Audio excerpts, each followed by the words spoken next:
नमस्कार, मैं हूं सैयद सुहेल और आप देख रहे हैं आपका नंबर 1 शो। ये भारत की बात है, होगी देश की हर बात। दिखाएंगे आपको देश और दुनिया की तमाम बड़ी खबरें। उम्मीद करते हैं आप सभी पूरी तरह से फिट होंगे, सेहतमंद होंगे और स्वस्थ होंगे। आइए आपको बता कि सबसे बड़ी खबर के साथ कल आपने एग्जिट पोल देख लिए।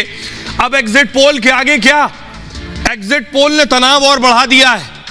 राजनीतिक दलों का भी और बड़े बड़े नेताओं का भी और छोटे नेताओं का भी बागियों के हाथ में कमान आ गई है। ये मैं इसलिए कह रहा हूं, राजस्थान का एग्जिट पोल आया और कुछ एग्जिट पोल एक की सरकार बना रहे हैं, कुछ एग्जिट पोल कांटे की टक्कर दिखा रहे हैं। खबर यह मिल रही है कि राजस्थान में बागियों निर्दलियों को फोन की घंटियां बज रही हैं, फोन आ रहे हैं कि आपको हमारा समर्थन करना है। तो अब बागी और छोटे दलों के नेताओं की, निर्दलियों की लॉटरी लगने वाली है क्या राजस्थान में? जरा रिपोर्ट देखिए। भारतीय जनता पार्टी की जीत बहुमत से हो। रिजल्ट जो आएंगे वो एक तरीके से चौंकाने वाले होंगे कि हम जो उम्मीद कर रहे हैं उनसे भी कहीं अधिक कांग्रेस के पक्ष में जाने वाले। हमने जो लक्ष्य रखा था वह लक्ष्य को हम पाएंगे और उससे ऊपर भी जाएंगे।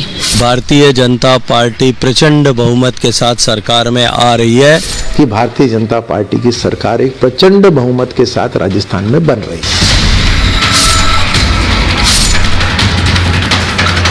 राजस्थान की धड़कन बढ़ी हुई है।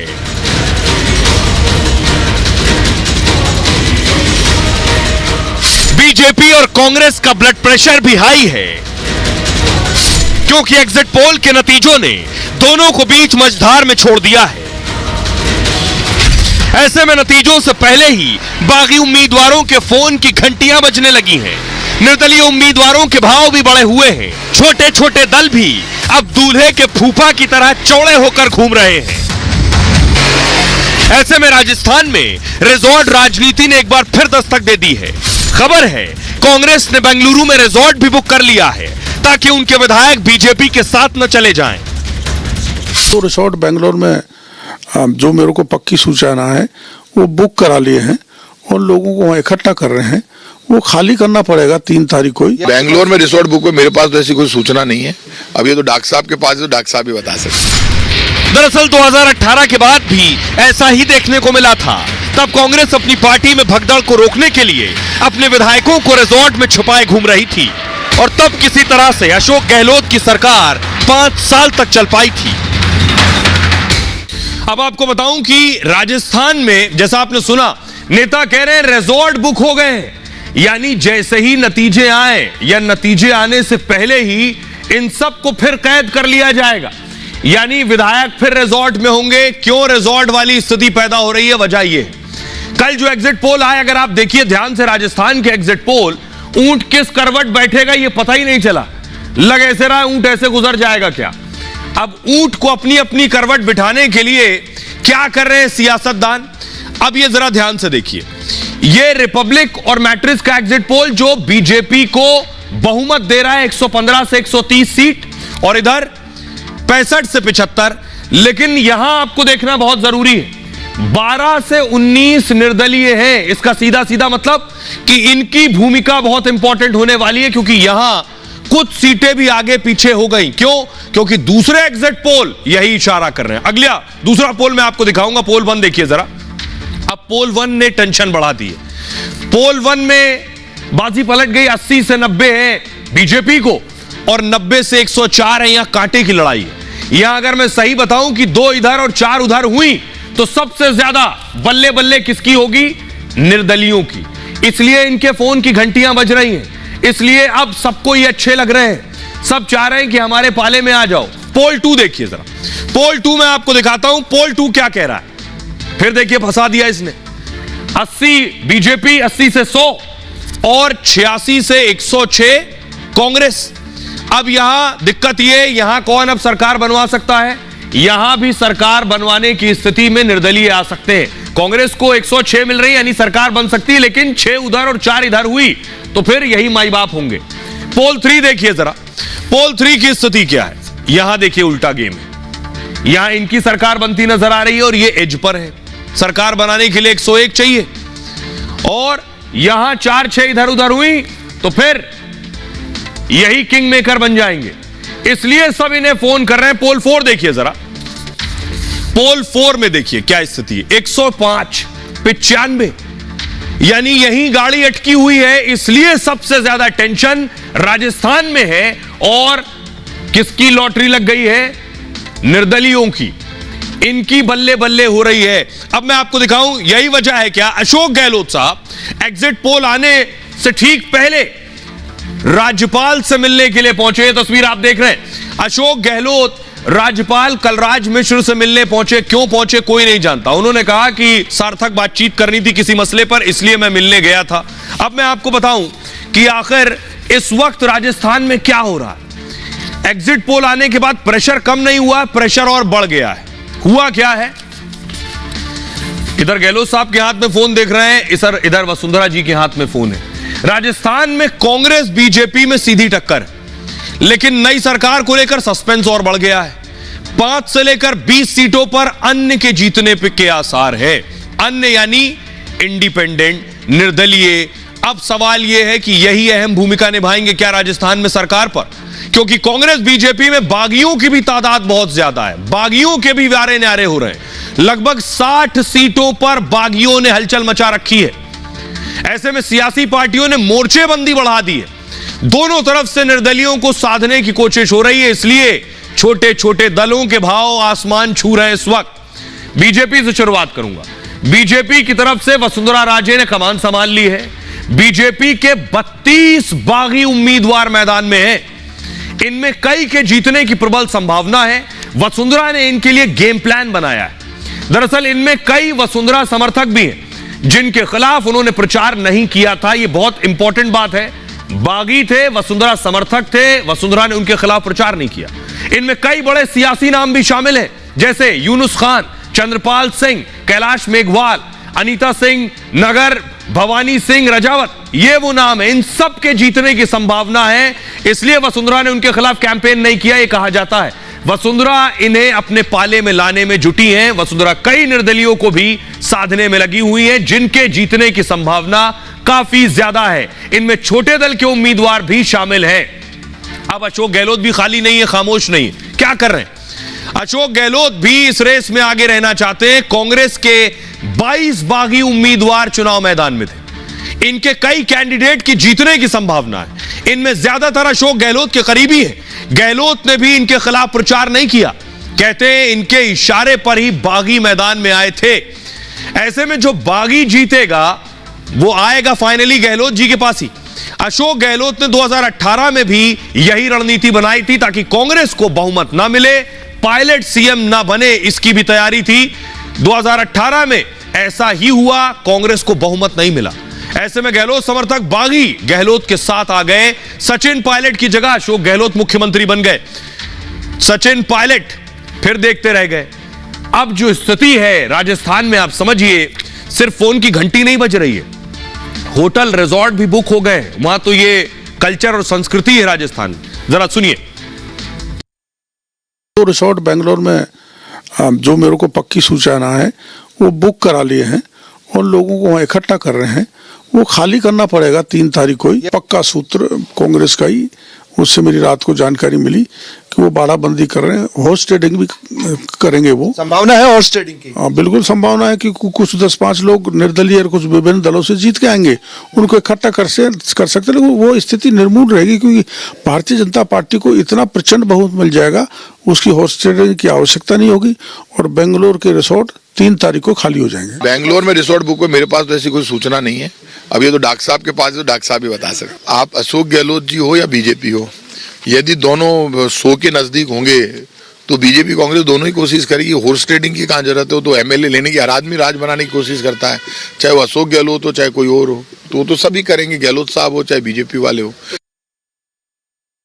किरोड़ी लाल मीणा साहब को आपने सुना, वो इस बात का जिक्र कर रहे हैं कि रिजॉर्ट बुक हो गए, लेकिन ये पहले भी हो चुका है। तस्वीर आप देख रहे हैं, ये राजस्थान की तस्वीर मैं आपको दिखा रहा हूं। जब राजस्थान में सरकार का हाल ये था, उस वक्त भी बस बुलाई गई, विधायकों को भरा गया और सीधे रिजॉर्ट में। तो क्या ये फिर होगा? अगली तस्वीर दिखाई, ये आप देख रहे हैं। उसके बाद एमएलएस को, ये कांग्रेस के विधायक जिन्हें उसके बाद रिजॉर्ट में रखा गया, तो राजस्थान में क्या एक बार फिर से रिजॉर्ट पॉलिटिक्स हो रही है? क्या इस बार राजस्थान की सरकार रिजॉर्ट से बनने वाली है? रिजॉर्ट तय करेगा किसकी बनेगी सरकार, क्या होने वाला है, क्या तैयारी है, ये मैं आपको दिखाऊंगा। क्या फिर से एक बार गहलोत जी की बस निकलेगी? राजस्थान में सस्पेंस और बढ़ता जा रहा है, बीपी बढ़ रहा है। 3 तारीख से पहले तक एग्जिट पोल ने सस्पेंस और बढ़ा दिया है। 3 एग्जिट पोल बीजेपी की सरकार बना रहे हैं। 3 एग्जिट पोल में दोनों का अंतर 5 से 10 सीटें। वैसे इन एग्जिट पोल्स में बीजेपी को बढ़त दिख रही है, लेकिन रविवार से पहले कुछ कहना और मुश्किल हो गया है। ऐसे में गहलोत मौका चूकना नहीं चाहते हैं। 2018 में भी ऐसे ही हालात पैदा हुए। राजस्थान में 12 निर्दलीय विधायक जीत कर आए। कांग्रेस पार्टी को बहुमत नहीं मिला। कांग्रेस पार्टी को केवल 99 सीटें मिली थी। बहुमत के लिए 101 का आंकड़ा चाहिए था, तब किसी तरह गहलोत साहब ने सरकार बनाई।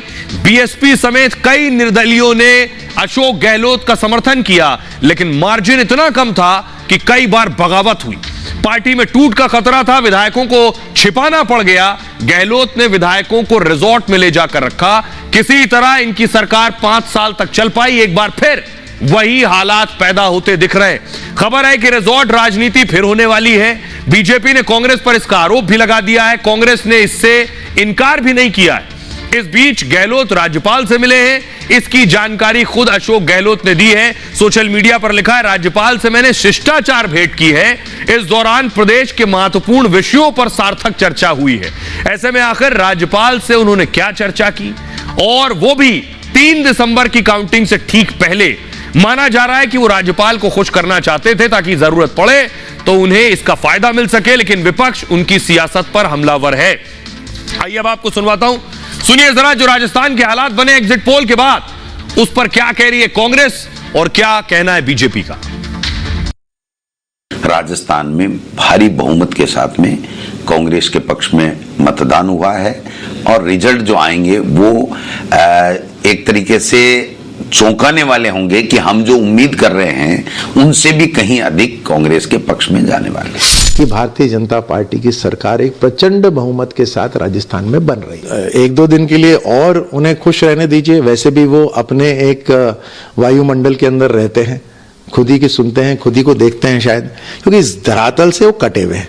3 तारीख को भारतीय जनता पार्टी 5 राज्यों में चुनाव हो रहा है। ये जरूर कहूंगा कि भारतीय जनता पार्टी की जीत बहुमत से होगी। भारतीय जनता पार्टी प्रचंड बहुमत के साथ सरकार में आ रही है, और वर्तमान की नकारा निकम्मा कांग्रेस सरकार जा रही है। हमने जो लक्ष्य रखा था वह लक्ष्य को हम पाएंगे और उससे ऊपर भी जाएंगे।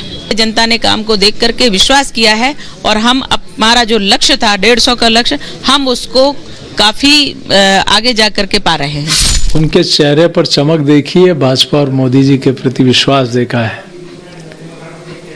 और प्रदेश के हजारों कार्यकर्ताओं की मेहनत को देखा है। उस बूते मैं कह सकता हूं कि राजस्थान में प्रचंड बहुमत से 135 सीटों के साथ भारतीय जनता पार्टी की सरकार बनेगी। तो सरकार बन जाएगी राजस्थान में कांग्रेस या बीजेपी की, तो दूसरी टेंशन शुरू होगी। वो टेंशन क्या है कि मुख्यमंत्री कौन होगा, अशोक गहलोत या फिर सचिन पायलट। अगली तस्वीर दिखाइए। अगर कांग्रेस की सरकार आई, बीजेपी की सरकार आई, तो कौन मुख्यमंत्री होगा, वसुंधरा राजे, बालकनाथ या फिर शेखावत साहब। आइए, अगली लड़ाई अब मुख्यमंत्री की होगी।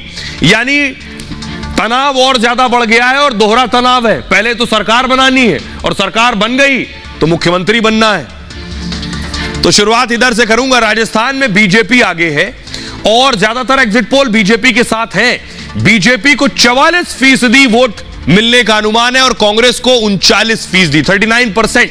44 बीजेपी और 39 कांग्रेस। अन्य को 18% वोट बहुत होता है, 18%। अन्य के वोट सबकी चिंता बढ़ा रहे हैं। रविवार तक सबकी धड़कनें बढ़ी हुई हैं, क्योंकि असल नतीजे रविवार को आएंगे। बावजूद इसके सीएम पर चर्चा तेज हो गई है। कांग्रेस से शुरू करूं। कांग्रेस ने कोई चेहरा सामने नहीं रखा, लेकिन सबसे ज्यादा रैलियां अशोक गहलोत ने की। उम्मीदवार भी उनकी पसंद के उतारे गए। एग्जिट पोल में उन्हें वोट मिलता दिख रहा है। कांग्रेस जीती तो वो सीएम बन सकते हैं। उन्हें ज्यादातर बागियों का साथ मिलेगा, निर्दलीय भी उनके साथ आ सकते हैं। 2018 चुनाव के बाद उन्होंने साबित किया, बावजूद इसके इनके नाम पर सस्पेंस बना हुआ है, क्योंकि पार्टी ने अपना चेहरा नहीं बनाया अशोक गहलोत को। उन्होंने आला कमान के खिलाफ बगावत की थी। ऐसे में सचिन पायलट की क्या लॉटरी लगने वाली है, क्योंकि सचिन पायलट युवा चेहरा है। आला कमान धैर्य रखने की बात कह चुका है, पेशेंस रखो, सब कुछ निर्भर करेगा कितने समर्थक इनके जीतते हैं, सचिन पायलट के। 200 और टोंग में उनका प्रदर्शन कैसा रहने वाला है, कितने निर्दलीय विधायकों को साथ ला पाते हैं, ये सारी चीजें सचिन पायलट के साथ होंगी तो वो भी सीएम बन सकते हैं अगर कांग्रेस जीतती है। अब दूसरी तरफ अगर बीजेपी जीतती है तो जीतने के बाद लड़ाई, सीएम कौन? बीजेपी ने भी कोई चेहरा सामने नहीं रखा था। बीजेपी सामूहिक नेतृत्व पर चुनाव मैदान में उतरी, लेकिन वसुंधरा राजे का पार्टी ने पूरा ख्याल रखा था। उनके ज्यादातर समर्थकों को टिकट दिया गया, चुनावी बैठकों में उन्हें पूरा पूरा भाव मिला। उन्होंने पार्टी के लिए जमकर प्रचार भी किया। वसुंधरा राजे के पास सियासी अनुभव भी है और बीजेपी 2024 को ध्यान में रखकर उन्हें सीएम बना सकती है। हालांकि बालकनाथ के नाम की भी चर्चा तेज है। बालकनाथ वसुंधरा राजे के करीबी हैं। खुद मौका नहीं मिलने पर वसुंधरा राजे बालकनाथ के नाम पर सहमत हो सकती हैं, किसी और के नाम के बदले। चर्चा शेखावत साहब की भी है। गजेंद्र सिंह शेखावत केंद्र सरकार में मंत्री हैं, नरेंद्र मोदी और अमित शाह के बेहद करीबी हैं। राजस्थान में पार्टी चेहरा तय करती है और वैसे इनके अलावा दिया कुमारी भी दौड़ में चल रही है। फिलहाल दिया कुमारी सांसद भी हैं, महिला होने का उन्हें फायदा मिल सकता है। लेकिन कितने मार्जिन से राजस्थान में बीजेपी चुनाव जीतती है वो भी बहुत कुछ तय करने वाला है। राजस्थान के बाद एक और राज्य में एग्जिट पोल ने टेंशन बढ़ाई है। राजस्थान जैसी नहीं कि सरकार किसकी बनेगी, टेंशन उसके आगे की है। परेशानी यह है कि मामा तो आ रहे हैं, यह एग्जिट पोल ने तय कर दिया है, लेकिन मामा ही सीएम बनेंगे इस पर पसोपेश है, क्योंकि बीजेपी ने बहुत से बड़े बड़े चेहरे उतार दिए चुनाव में, बड़े बड़े सांसद उतार दिए। अगर कहिए तो बीजेपी के लिहाज से मल्टी स्टारर फिल्म थी, इतने बड़े बड़े स्टार थे। क्या यही स्टार्स के उतरने की वजह से नतीजा ये आया? सबसे पहले मैं आपको दिखाऊं कि एग्जिट पोल ने यह तो बता दिया है कि सरकार बीजेपी की ही आ रही है मध्य प्रदेश में। यह है एग्जिट पोल की कहानी, यह मैं आपको दिखा रहा हूं। रिपब्लिक और मैट्रिक्स का एग्जिट पोल बीजेपी को 118 से 130 सीटें यानी सरकार बीजेपी की बन रही है। 97 से 107 यानी कांग्रेस पीछे है। 116 विधायक चाहिए मध्य प्रदेश में सरकार बनाने के लिए, कांग्रेस उससे पीछे है। अब देखिए दूसरा पोल, देखिए यहां भी पोल 1 में भी बीजेपी सरकार बना रही है 140 से 159। पोल 2 देखिए जरा, पोल 2 प्ले कीजिए। पोल 2 में देखिए 111 से 121, यहां भी बीजेपी सरकार बना रही है 106 से 116। कांग्रेस जो है किनारे पर है, सिर्फ एज पर है पोल 2 में। पोल 3 देखिए, बीजेपी 151 यानी पूर्ण बहुमत से कहीं ज्यादा, कांग्रेस 74 यहां भी पीछे है। पोल 4 देखिए जरा, पोल 4 में भी सरकार बना रही है बीजेपी 116, कांग्रेस इसमें भी पीछे है।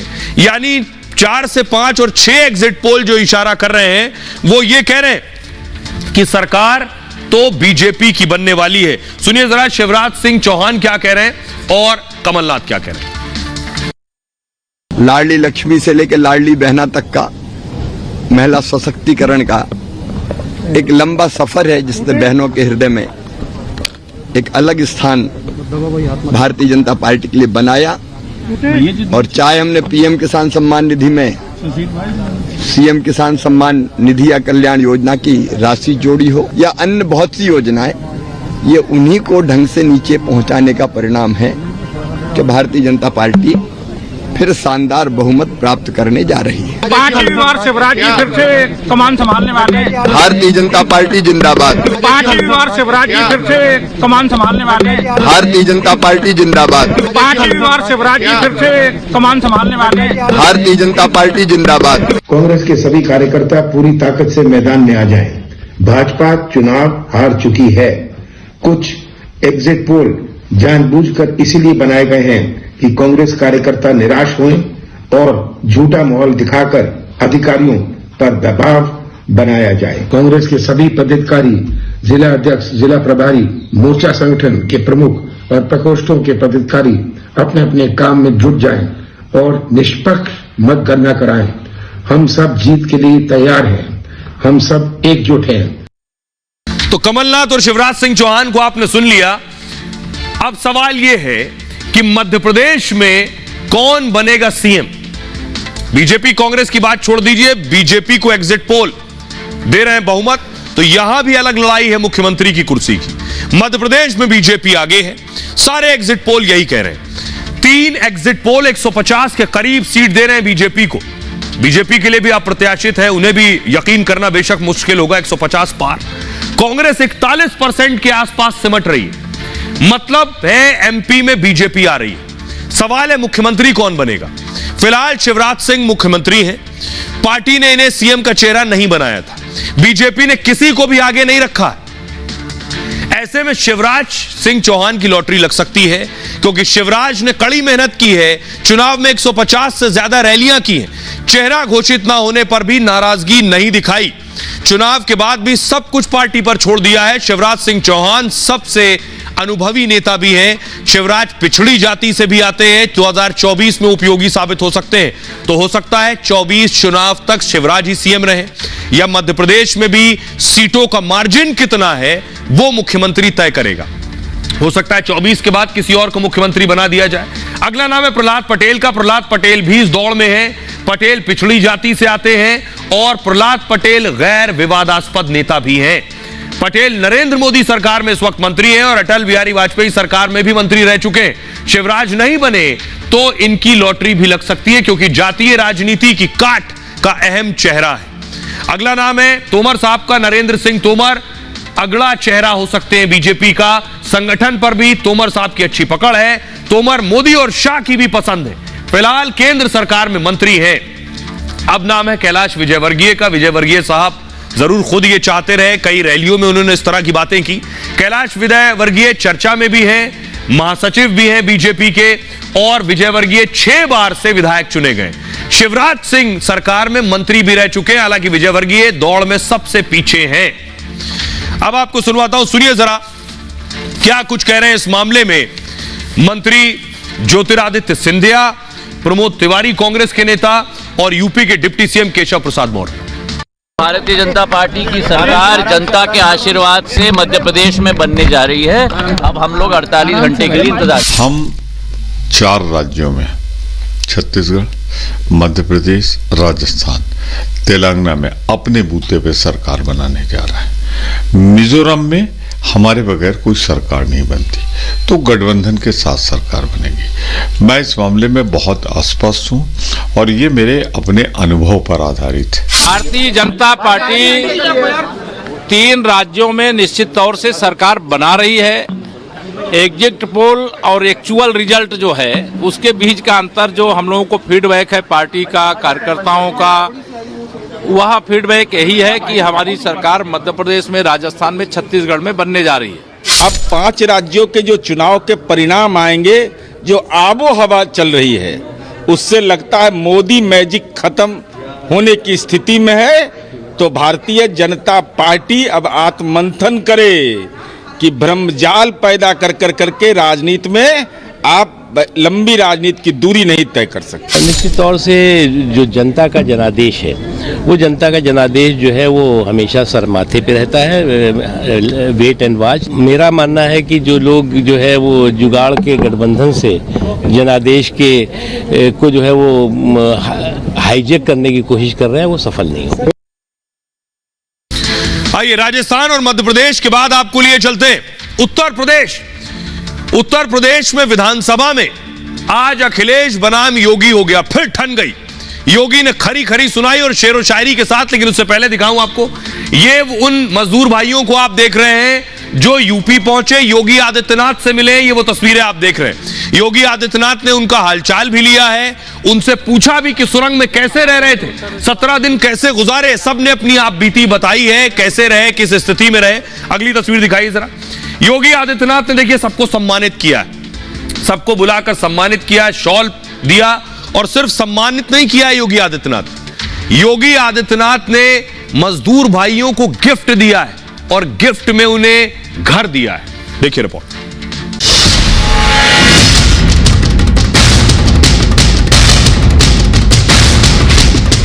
17 दिन बाद सुरंग से निकले उत्तर प्रदेश के 8 भाई आज लखनऊ पहुंचे।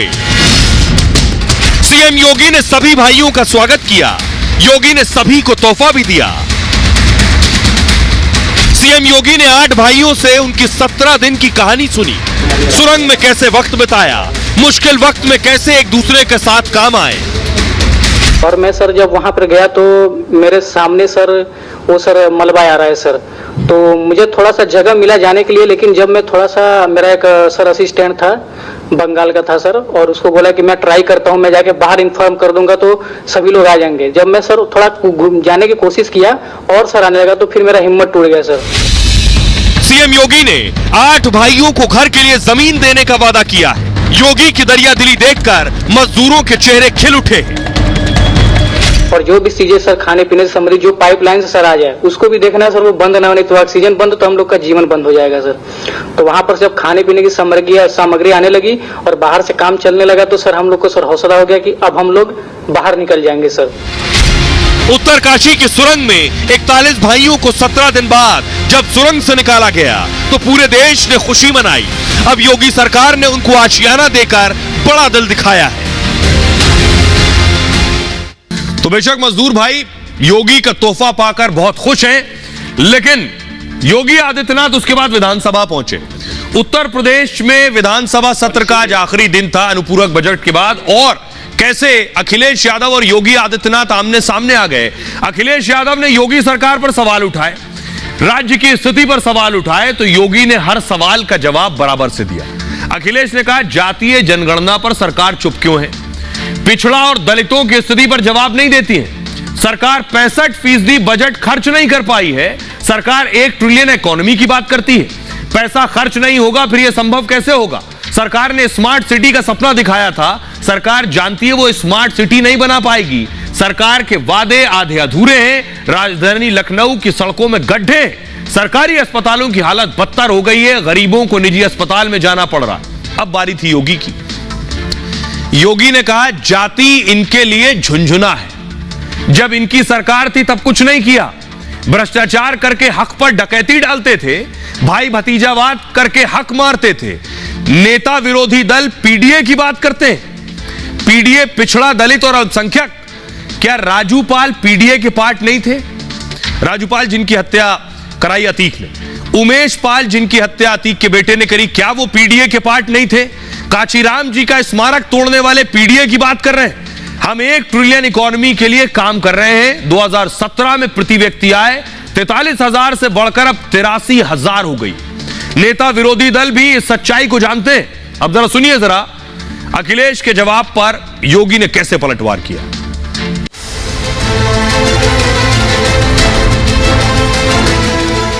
जो कहा वो नहीं करा, जो कहा वो नहीं करा, ये भाजपा का असली नारा होना चाहिए। बड़ा हसीन है उनकी जवान का जादू, लगा के आग बहारों की बात करते हैं,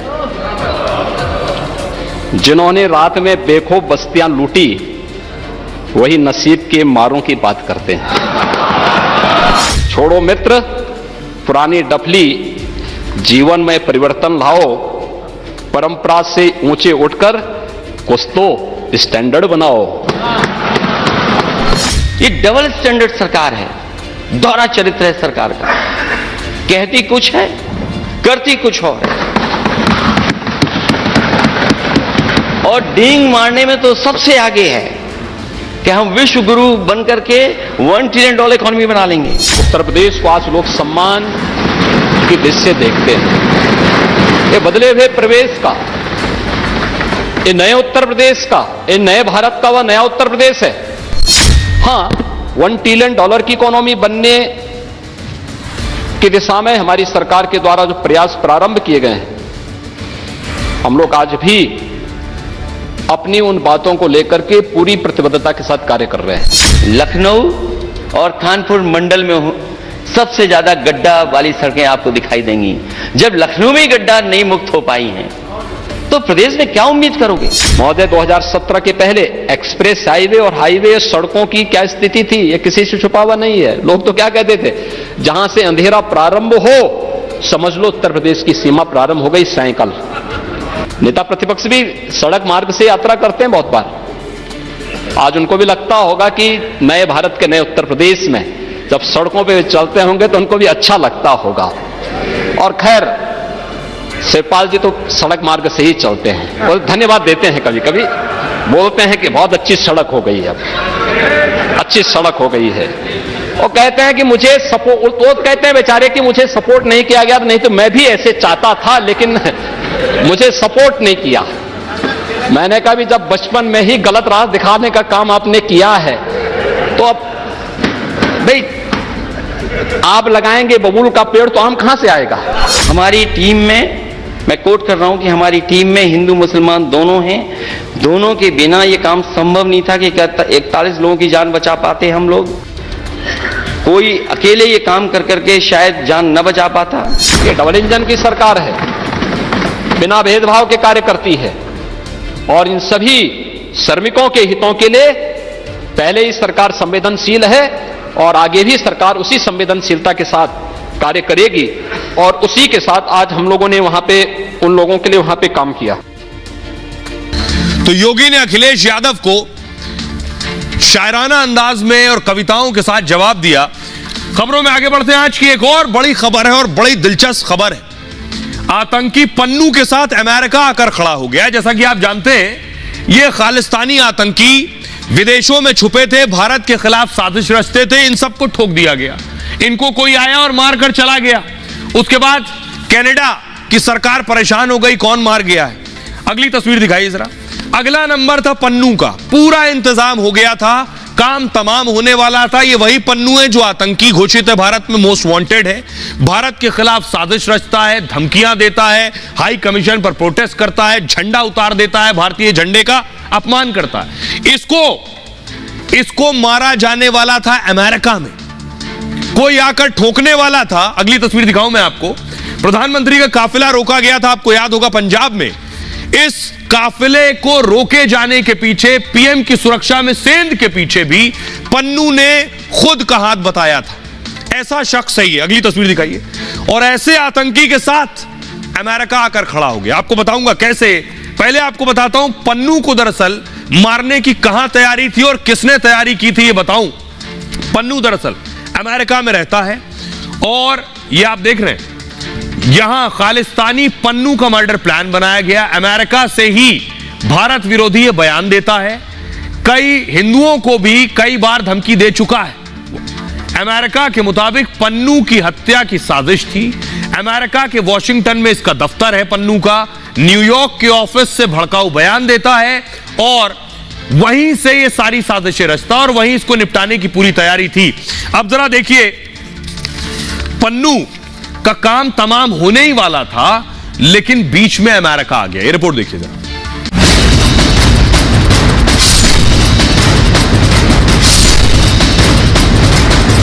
खालिस्तानी आतंकी गुरपतवंत सिंह पन्नू का खेल खत्म होने वाला था। भारत के खिलाफ जहर उगलने वाले पन्नू का मर्डर प्लान तैयार था। पन्नू को अपना शिकार बनाने की पूरी तैयारी कर चुके थे हत्यारे। अमेरिकी रिपोर्ट में सनसनीखेज खुलासा हुआ है। निज्जर की हत्या के बाद सिख फॉर जस्टिस आतंकी पन्नू का नंबर था। निज्जर की हत्या जिस तरीके से हुई वो वीडियो भी किलर ने देखा। पन्नू की हत्या के तरीके से लेकर पैसे पर भी बात हो चुकी थी। We're glad to see that the Indians are too, by announcing their own efforts to investigate this. आइए अब आपको बताऊं कि पन्नू का काम तमाम होने वाला था, लेकिन पन्नू है कौन, जरा देखिए।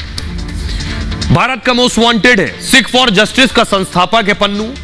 इसका पूरा नाम गुरपतवंत सिंह पन्नू है। 2007 में सिख फॉर जस्टिस की स्थापना की। पन्नू के संगठन को भारत ने बैन किया हुआ है।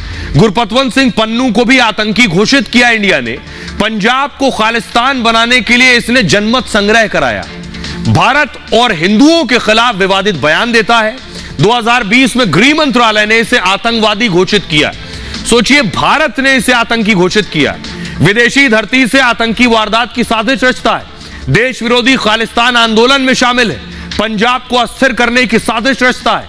एनआईए ने पंजाब में इसकी संपत्ति जब्त की है।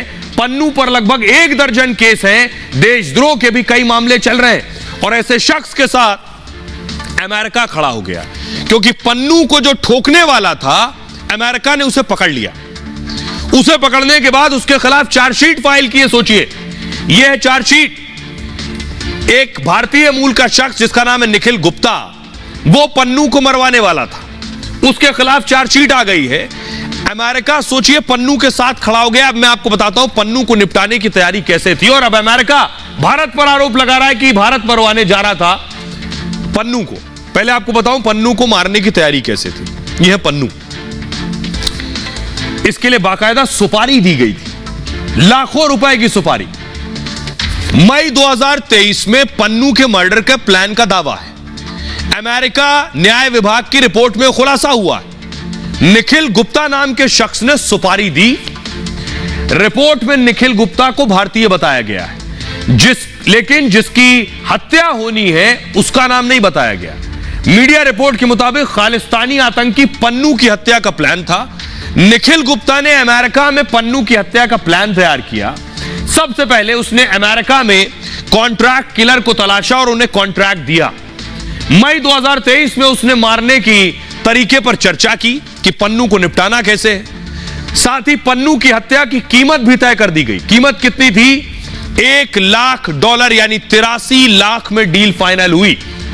इसको मारने की कीमत 83 लाख रुपए। जून में हत्या के लिए एडवांस पैसे भी भेज दिए गए। निज्जर की हत्या का वीडियो निखिल ने किलर को भेजा था, यानी निज्जर मारा गया, आपको याद होगा कनाडा में।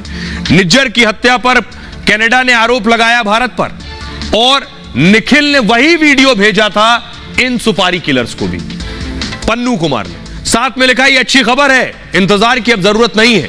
निखिल ने बताया पन्नू और चौकन्ना रहेगा। 30 जून को निखिल चेक रिपब्लिक के दौरे पर था, यानी जिसको गिरफ्तार किया। अमेरिका के कहने पर चेक रिपब्लिक में गिरफ्तारी हुई निखिल की। तो सवाल यह है कि ये निखिल गुप्ता है कौन जो पन्नू को मरवाने वाला था? अमेरिका कह रहा है कि वो भारत का आदमी है। अमेरिका कह रहा है कि भारत, अमेरिका के झूठे आरोप देखिए, एक आतंकी को बचा रहा है, पन्नू के साथ खड़ा हो गया है और कह रहा है कि निखिल गुप्ता ने पन्नू को मरवाने की साजिश रची है, इसमें भारतीय अफसर भी शामिल है। यह भी आरोप लगा रहा है अमेरिका। अब मैं आपको बताता हूं अमेरिकी चार्जशीट में जो पूरी चेन है, पूरा लिंक है, वो क्या कहने की कोशिश कर रहे हैं। वो कोशिश ये कर रहे हैं, ये आप देख रहे हैं, उनका कहना है एक भारतीय पूर्व अफसर है कोई, उस पूर्व अफसर ने निखिल गुप्ता से संपर्क किया।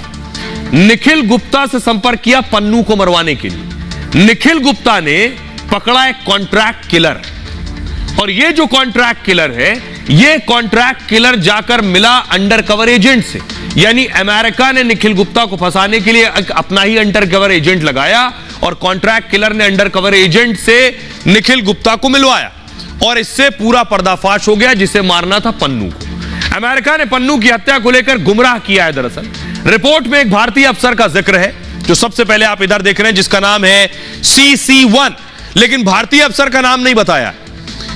भारतीय अफसर के लिए CC1 लिखा है। अमेरिकी रिपोर्ट के मुताबिक CC1 ने निखिल गुप्ता को संपर्क किया। अमेरिका के मुताबिक निखिल गुप्ता को ऑर्डर मिला था।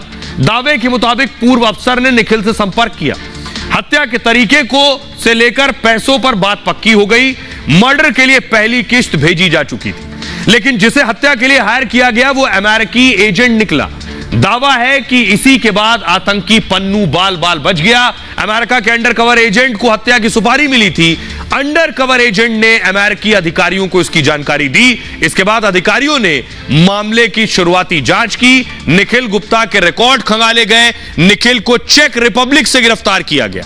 अंडर कवर एजेंट की वजह से ही प्लानिंग फेल हो गई, यह कहना है अमेरिका का। अब सवाल यह है, अमेरिका भारत पर आरोप लगा रहा है, ऐसे ही इल्जाम कनाडा लगा रहा था, लेकिन क्या भारतीय एजेंसियां इतनी, मैं कहूंगा, कमजोर हैं, या भारतीय एजेंसियां प्लानिंग में इतनी कमजोर और खराब हैं कि इस तरह से प्लानिंग करेंगी? सुनिए जरा रॉ के जो पूर्व अफसर हैं वो क्या कह रहे हैं।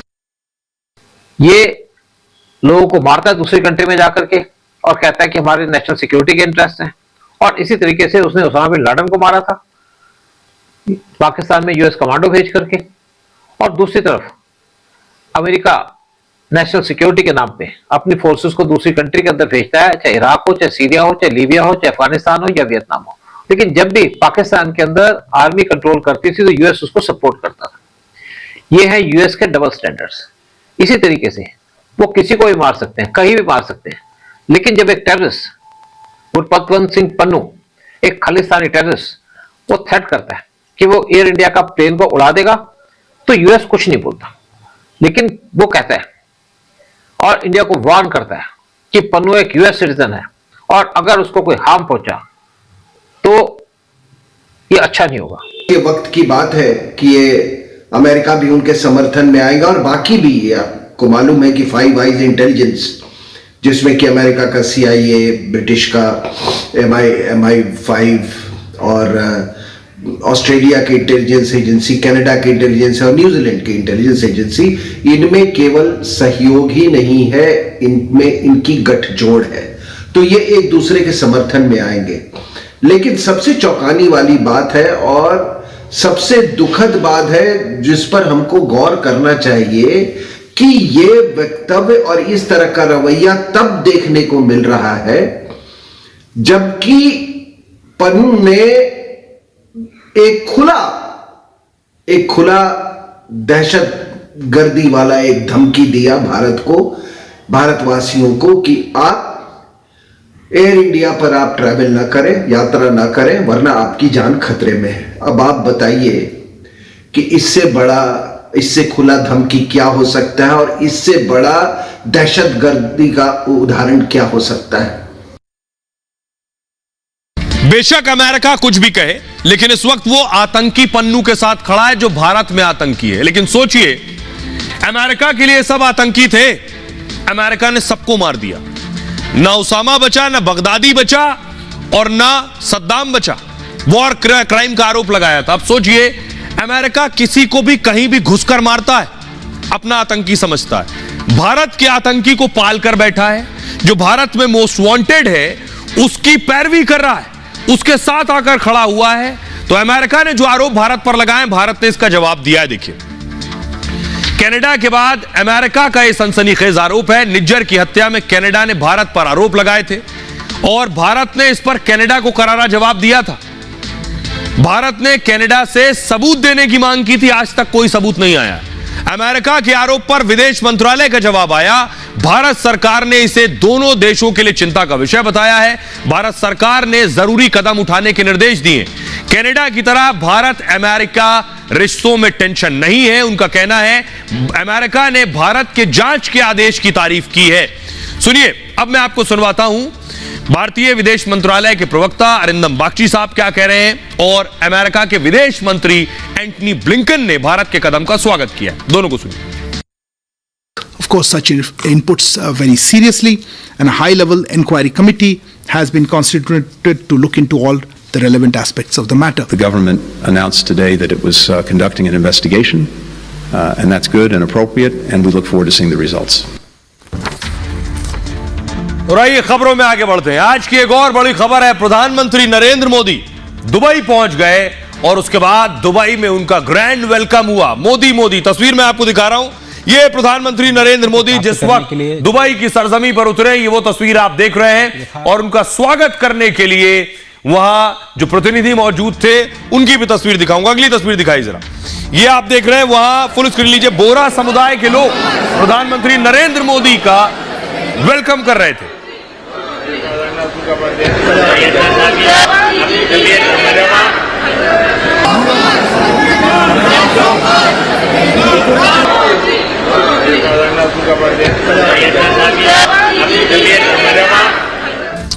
ये आप देख रहे हैं, उसके बाद फोटो ऑप हुआ। प्रधानमंत्री नरेंद्र मोदी दुनिया के नेताओं के साथ, प्रधानमंत्री दरअसल एक सम्मेलन के लिए गए हैं यूएई, और उस सम्मेलन में ये बाकी राष्ट्र अध्यक्षों के साथ तस्वीर खींची गई। अगली तस्वीर दिखाई जरा, ये आप देख रहे हैं, फुल स्क्रीन लीजिए, ये यूएई के राष्ट्र अध्यक्ष बिन जायद को आप देख रहे हैं और साथ ही साथ यूएन चीफ एंटोनियो गुटेरेस हैं प्रधानमंत्री नरेंद्र मोदी के साथ।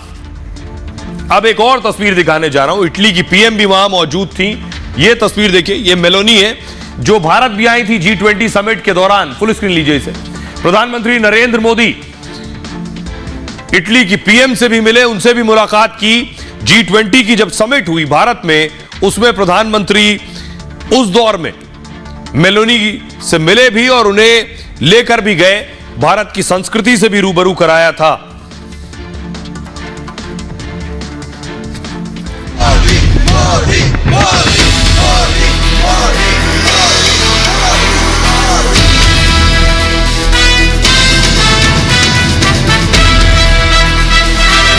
मोदी दुबई गए और छा गए। एक अरब देश में मोदी का ऐसा स्वागत देखकर दुनिया भी हैरान थी।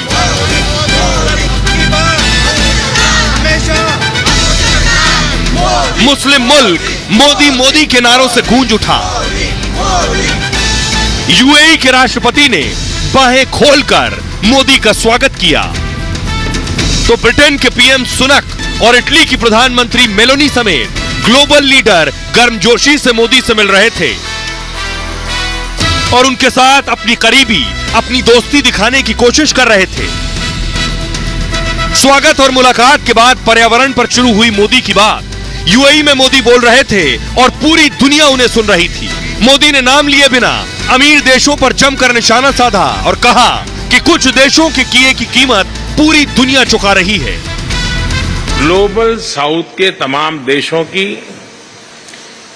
क्लाइमेट चेंज में भूमिका बहुत कम रही है, पर क्लाइमेट चेंज के दुष्प्रभाव उन पर कहीं अधिक है।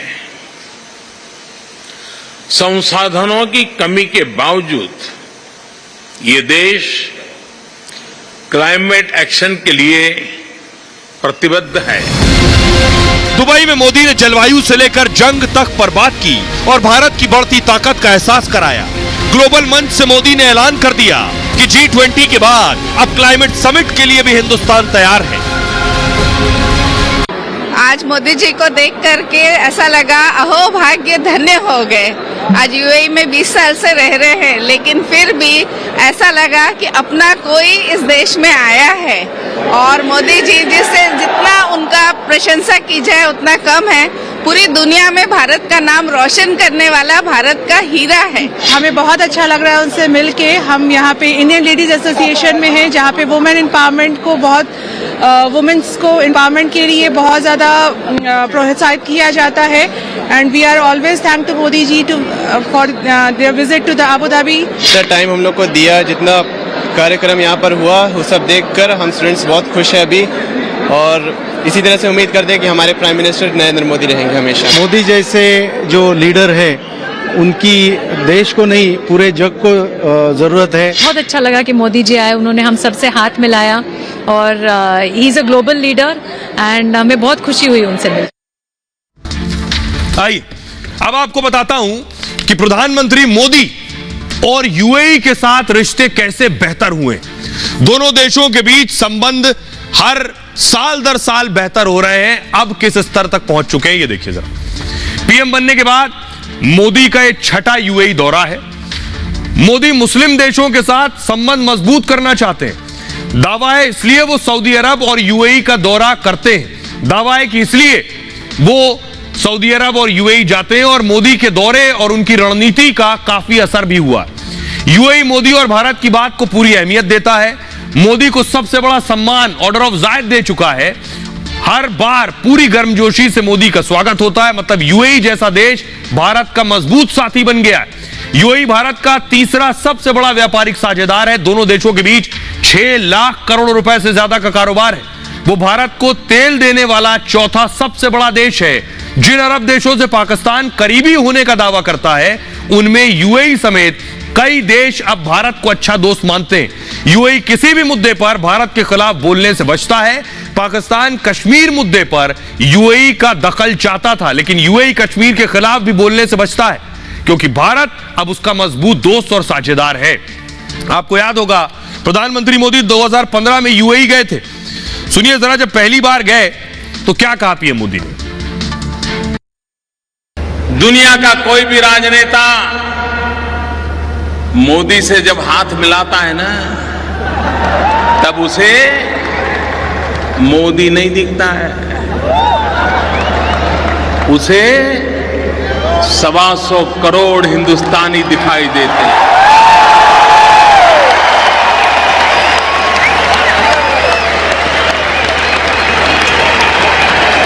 दुनिया की तेज गति से बढ़ रही इकोनॉमी दिखाई दे रही है। भाइयों बहनों, पिछले दिनों IMF हो, वर्ल्ड बैंक हो, मूडी हो, विश्व की जितनी भी आर्थिक पैमाने पर रेटिंग इंस्टीट्यूशंस हैं,